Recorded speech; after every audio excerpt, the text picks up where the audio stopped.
ताई, मैं तुम्हारा ही इंतजार कर रहा था मधुर। लोकेश को यहां देखकर चौंक गए तुम? आप लोकेश को जानते हैं तो आप ये भी जानते होंगे कि लोकेश ने ही पुलिस को बताया कि उसने मुझे चोरी करते हुए देखा, और लोकेश की गवाही की वजह से मुझे पुलिस ने हवालात में डाल दिया। वो तो मेरे पास कोई चोरी का सामान बरामद नहीं हुआ, इसीलिए उन्हें मुझे छोड़ना पड़ा। लेकिन अदालत में केस आज भी चल रहा है। लेकिन अगर उसने यहाँ के लोगों को बता दिया तो मेरा जीना मुश्किल हो जाएगा साईं। पहले ही लोग मुझे रिश्वतखोर समझते हैं और अब चोर भी समझेंगे। लेकिन मैंने चोरी नहीं की थी साईं। मधुर, तुम्हारी समस्या का जिम्मेदार लोकेश नहीं, तुम्हारे अपने कर्म हैं। इसलिए पहले तुम्हें उन्हें सुधारना होगा। अब तो मैंने रिश्वत लेना भी बंद कर दिया है साईं, और जो पहले मैंने गलतियां की थी उसका पछतावा भी है मुझे। और मैं क्या कर सकता हूं साईं? लोकेश को सच बता दो। वो विश्वास नहीं करेगा कि मैंने चोरी नहीं की। वो सच नहीं मधुर, दूसरा सच जिससे कर्म चक्र शुरू हुआ था। दूसरा सच? मैं समझा नहीं साईं। तुम्हें यह जानकर हैरानी होगी मधुर कि लोकेश जो तुम्हारे खिलाफ गवाही देने वाला है वो शिशुपाल का बेटा है। तुम्हारी एक गलती ने एक पिता को बेटे से दूर कर दिया। अब तुम्हें ही उन्हें सच बताना होगा मधुर। तुम्हें गवाही देनी होगी। लेकिन साईं, कैसे बताऊंगा कि मैंने घूस ली थी, वो भी लोकेश को? वो तो और गुस्सा हो जाएगा मुझसे और अदालत में जाकर बोल देगा कि मैं घूस लेकर टिकट बेच देता था। मेरे लिए मुश्किलें और बढ़ जाएगी साईं। क्या होता क्या नहीं, ये तो तुम्हें तब सोचना चाहिए था जब तुम गलत रास्ते पे चल रहे थे। मधुर, प्रायश्चित करना चाहते हो वो तभी होगा जब भविष्य के प्रति मन में कोई संकोच या आशंका नहीं होगी। क्षमा कभी भी शर्तों के साथ नहीं मांगी जाती मधुर, और जेल जाकर सजा भुगतना तो फिर भी आसान है, क्योंकि वहां तुम्हारे पास कोई विकल्प नहीं है। मनुष्य जानता है कि कारावास अदालत का आदेश है और उससे वो बच नहीं सकता है। लेकिन अपनी ग्लानि से, अपने पछतावे से बचना बहुत मुश्किल होता है मधुर, क्योंकि तभी मनुष्य विकल्प ढूंढने लगता है, बहाने ढूंढने लगता है, शर्तें सोचने लगता है। पर सत्य यही है कि जब तक तुम अपनी अंतरात्मा को अपने कर्मों के बोझ से मुक्त नहीं कर देते, तुम खुद संतुष्ट नहीं रहोगे। अदालत तुम्हें बरी करे या नहीं, लेकिन एक परिवार को दुख देने की जिम्मेदारी से तुम अपने आप को रिहा नहीं कर पाओगे मधुर। सुनो जी, साईं बाबा कहाँ मिलेंगे? बाबा वैसे तो द्वारका माई में रहते हैं, लेकिन किसे कहाँ दर्शन दे दे कोई नहीं जानता। आप द्वारका माई के लिए सीधे जाइए और फिर दाहिने मुड़ जाइए तो मिल जाएगा। ठीक है, तुम जाओ। साईं ने कहा था कि यहाँ चिंता दूर होगी, लेकिन यहाँ आज अपने जन्मदिन पर मैं अपने परिवार से भी नहीं मिल पा रहा हूँ, और ये अचानक की मुसीबत आ गई। प्रणाम शिशुपाल जी, जरा आइए। आप वापस कब आए? बस अभी आया हूँ और आपके लिए जन्मदिन का तोहफा भी लाया हूँ। आइए दिखाता हूँ।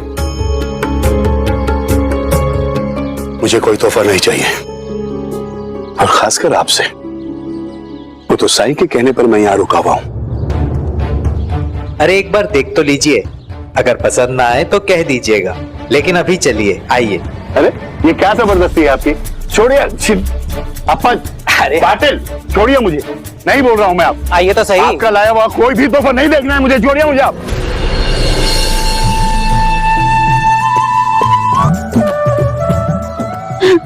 जन्मदिन मुबारक हो बेटा। तजुर्बा आपको भी।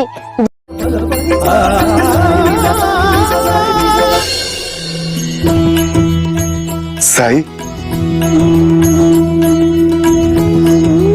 कैसा लग रहा है सच बोल के? आज पहली बार पता चला कि सुकून क्या होता है। पिता और पुत्र को मिलवाकर ऐसा लग रहा है जैसे मैंने तीर्थ कर लिया हो। कोई इच्छा नहीं हो रही है कि मैं आपसे कुछ मांगू।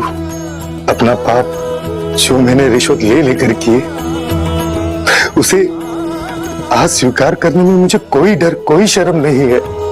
बल्कि आज अगर मुझे जेल भी हो जाए तो भी मुझे दुख नहीं होगा। मैं इसे ईश्वर द्वारा दी गई सजा समझकर स्वीकार करने के लिए तैयार हूं। मधुर, ईश्वर कभी सजा नहीं देता है, वो तो सुधरने का मौका देता है। कर्मों के अनुसार कठिनाई घटाता बढ़ाता है, ताकि उन कठिनाइयों से मनुष्य अपनी जीवन यात्रा के लिए कुछ पाठ सीख सके। वहां देखो मधुर,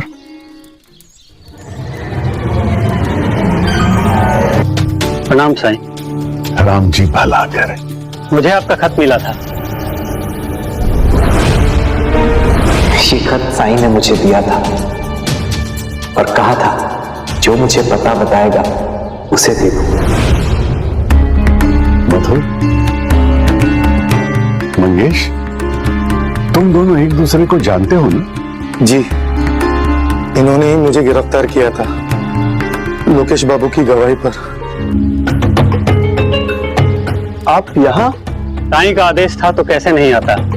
अप्पा पाटिल जी के हाथों इन्होंने मुझे एक खत भिजवाया था। अहमदनगर स्टेशन पर हुई वारदात का सच जानना चाहते हो तो अपने साथियों के साथ इस पते पर पहुंचो, और जब सच पता चल जाए तो शिरडी जरूर आना। और जब मैं इस पते पर पहुंचा तो मुझे असली चोर मिल गए। असली चोर? मैंने तो मधुर को दरवाजा तोड़ते अपनी आंखों से देखा था। लोकेश, जरूरी नहीं कि जो आंखें देखें, कान सुने वही सच हो। और उस रात ये गलती सिर्फ तुमने नहीं, मधुर ने भी की थी। अगर वो मेरी यात्री सूची सुबह दूसरे टीसी के हाथ लग गया ना, तब तो मेरी चोरी तो पकड़ी जाएगी। सबको पता चल जाएगा कि मैं नकली सूची बना के यात्री को ट्रेन में सीट देता हूँ और उसके पैसे खाता हूँ। इतना बड़ा सबूत टीसी रूम में छोड़ के घर कैसे जा सकता हूँ? और दफ्तर की चाबी को भी आज ही खोना था। लोकेश, उस रात तुम भी वहां अपनी रेलगाड़ी का इंतजार कर रहे थे, लेकिन गाड़ी आने में देर थी। इंतजार करते करते एक बार तो तुम्हारी आंख भी लग गई, तो तुमने सोचा कि कहीं गाड़ी छूट न जाए, इसलिए तुम यहां वहां टहलने लगे। और उसी समय तुमने मधुर को वहां देखा।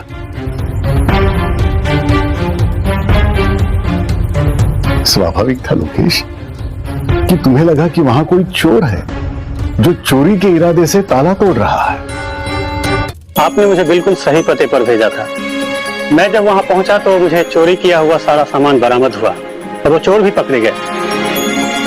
उनसे पूछताछ की तो उन्होंने अपना गुनाह भी कबूल किया और उन्होंने बताया कि मधुर वहां आया जरूर था, लेकिन चोरी उन चोरों ने ही की। इसका मतलब मधुर सच कह रहा था। मधुर जी, आपके खिलाफ चोरी का इल्जाम खारिज कर दिया गया है। मुझे भी माफ कर दीजिए, मैंने आधे सच को ही पूरा सच मान लिया था। साई, आपने मुझ जैसे पापी का भी उद्धार कर दिया। मैंने इतनी बड़ी बड़ी गलतियां की, आपने मुझे कृपा के लायक समझा। हमेशा मैं सोचता रहा कि मैं कैसे बच पाऊंगा अपने अपराधों की सजा से, लेकिन आज जब मैं मुक्त हुआ तो सही मायनों में अपने कर्मों पे अफसोस हो रहा है। मधुर, आज रोने का नहीं, खुश होने का दिन है, क्योंकि आज आप सबके कर्म चक्र पूरे हो गए, क्योंकि सब एक दूसरे के ऋण से मुक्त हो चुके हैं। हाँ साईं, आज जब शिशुपाल जी और लोकेश का मिलन हुआ तो मुझे ऐसा लगा जैसे मैं कभी बीमार ही नहीं था। पाटिल जी, क्योंकि आपकी बीमारी भी आपके कर्मों का ही फल था। आपने कर्म सुधारे, प्रायश्चित किया, तो बीमारी भी दूर हो गई। साईं, मेरी बस एक ही इच्छा है कि शिशुपाल जी मुझे माफ कर दें। ओम साईं राम। राम जी भला करें, जिसकी जैसी नीयत उसकी वैसी बरकत। कर्मों के फल से तुम भाग नहीं सकते हो, कभी ना कभी उनकी जिम्मेदारी लेनी ही पड़ेगी। यही जीवन का नियम है। भूल करोगे तो प्रायश्चित करना ही होगा। तुम नहीं चाहोगे तो भी